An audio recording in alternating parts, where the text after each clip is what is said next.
જનેતા છે, રાષ્ટ્રને માટે પોતાના દીકરાઓના બલિદાન આપી દે છે. ખબર હોય કે મારો દીકરો રણના મેદાનમાં જઈ રહ્યો છે, પાછો નહીં આવે, છતાંય પોતાના પુત્રને, પ્રાણથી પ્યારા પુત્રને ભારત માતાની રક્ષા માટે સુપ્રીત કરી દે. જનેતાઓને વંદન છે. ગ્રસ્તાશ્રમમાં રહેવું તપ છે. આ સંન્યાસી બની જાય ને એને કાંઈ ન હોય તો એકલા ધૂણી દખાવીને બેઠા હોય, એને કાંઈ નહીં. તમે ગ્રસ્તાશ્રમમાં રહ્યો, તમને કેટલું તપવું પડે. આ બાજુ સાસુ તપતી હોય, આ બાજુ સસરો તપતો હોય, આ બાજુ દેરાણી, આ બાજુ જેઠાણી. ઓલી કોઈક સંન્યાસીઓ 5 ધૂણી રમે, 5 ધૂણી તપાવે, ચારે બાજુ આગ લગાડે ને બેસે. આપણી તો આજુબાજુ અડખા પડખામાં ઉપર નીચે બધી જગ્યાએ આગ લાગેલી હોય ને એમાં સારી રીતે જીવન જીવવું અને એમાં જીવન જીવી અને કોઈ દિવ્ય સંતાનને, કોઈ દાતારને જન્મ આપે, જગડુસા જેવાને, કર્ણ જેવાને, કોઈ સુરવીરને જન્મ આપે જે દેશ માટે કામ આવે, રાષ્ટ્ર માટે કામ આવે, જે ધર્મ માટે કામ આવે. કોઈ સંતને જન્મ આપે, મહાપુરુષોને જન્મ આપે. એ જનેતાઓની વંદના કરી છે સાહિત્યકારોએ, સંતોએ, ગ્રંથોએ. જનેતા શબ્દ એના માટે જ વાપરવામાં આવ્યો છે. જનેતા એને જ કહેવાય છે. કોને કહેવામાં આવે જનેતા? તો આપણા કચ્છના જ મેરાવ ગામના એક કવિ થઈ ગયા, ભક્ત કવિ ચંદુભા. એ એમ કહે છે કે જનેતા કોને કહેવાય?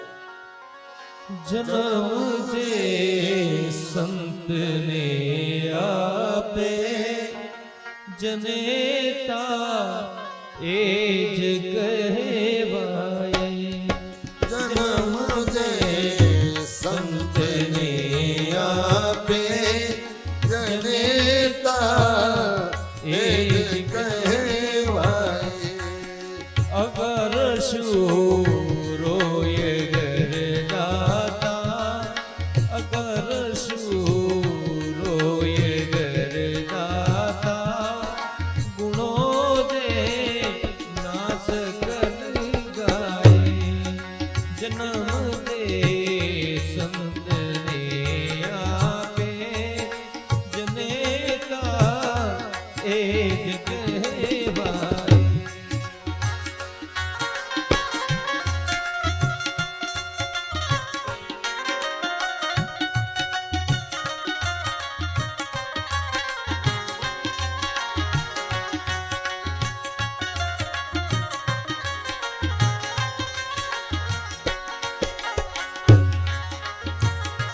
સુરાને સંતને જન્મ આપે. જનેતાઓની વંદના વ્યાસપીઠ કરે છે. જે રાષ્ટ્ર માટે સમર્પિત થઈ ગયા. ભગતસિંહની વંદના છે, પણ ભગતસિંહની વંદના કરતા પહેલા આપણે એની માને પગે લાગવું પડે. કારણ કે ભગતસિંહ જેવા સુરવીરને જન્મ આપી, જેણે માતૃભૂમિની રક્ષા માટે થઈ, ભારત માતાને આઝાદી મળે એના માટે થઈ, 21 વર્ષની ઉંમરમાં જ્યારે મૂછનો દોરો ફૂટ્યો હતો ત્યારે એ ઉંમરે અંગ્રેજોને ભડાકી દઈને ફાંસીના માંચડે માણસ લટકી ગયો. અને જ્યારે ભગતસિંહને ફાંસીની સજા થઈ, આમની જનેતાઓ કેવી હોય છે? જ્યારે સોપો પડી ગયો, કુટુંબમાં તમારા છોકરાને ફાંસીની સજા થવાની છે એવી ખબર પડે તો માવતરની હાલત શું હોય? ભગતની માને મળવા માટે સારા સારા ક્રાંતિકારીઓ, એ સમયના સજ્જનો ભગતસિંહની મા પાસે જાય છે અને એમ કહે છે, મા તમે ચિંતા ન કરતા.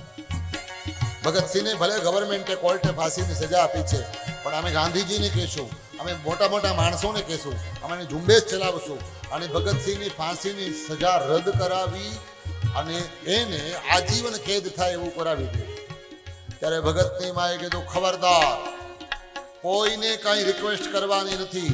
અંગ્રેજોને કહી દો કે મારા દીકરાને 2 મહિના પછી નહીં, 1 મહિના પછી નહીં, કાલે દેતા હોય તો આજે ફાંસી દઈ દઈએ, પણ મારા દીકરાને ફાંસીએ લટકાડે, એની આજીવન કેદ ન આપે.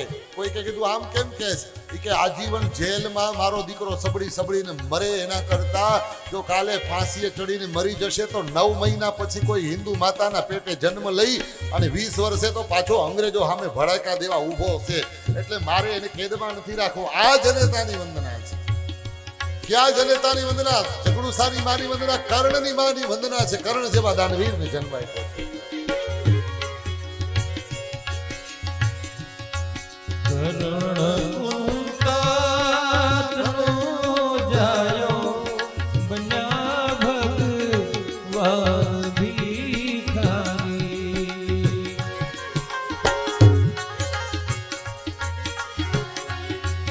કરણ પૂંજાતનો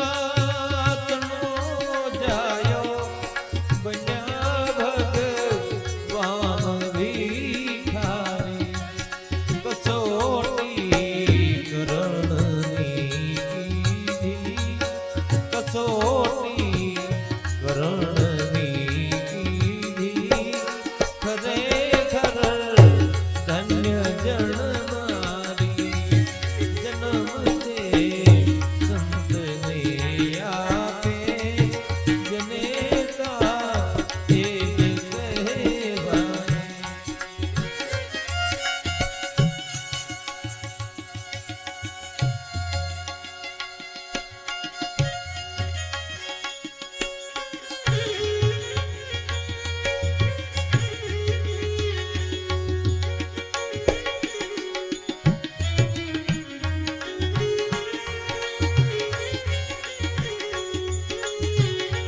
કર્ણ જેવા દીકરાને જન્મ અને કર્ણ જેવો દાનવીર આ ધરતી ઉપર થયો નથી, જે પોતાના દેહનું બલિદાન આપવા તૈયાર થઈ જાય, દેહનું દાન આપવા માટે તૈયાર થઈ જાય.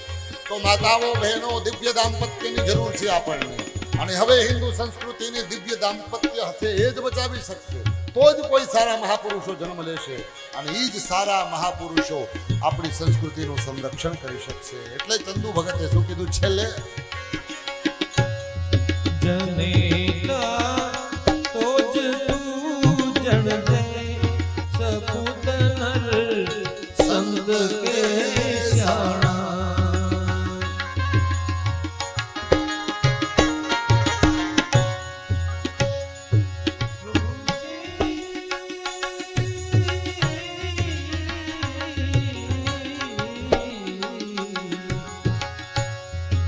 જનેતા તો જ તું જણજે સપૂત નર સંત કે શ્યાણા.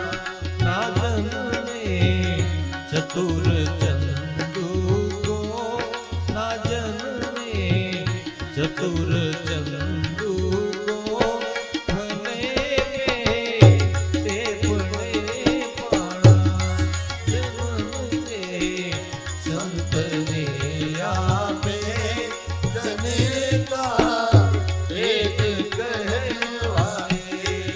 જનેતા એ જ કહેવાય. જનેતા એ જ કહેવાય. એ જ જનેતા છે. રાષ્ટ્રને માટે પોતાના દીકરાઓના બલિદાન આપી દે છે. ખબર હોય કે મારો દીકરો રણના મેદાનમાં જઈ રહ્યો છે, પાછો નહીં આવે, છતાંય પોતાના પુત્રને, પ્રાણથી પ્યારા પુત્રને ભારત માતાની રક્ષા માટે સુપ્રીત કરી દે. જનેતાઓને વંદન છે.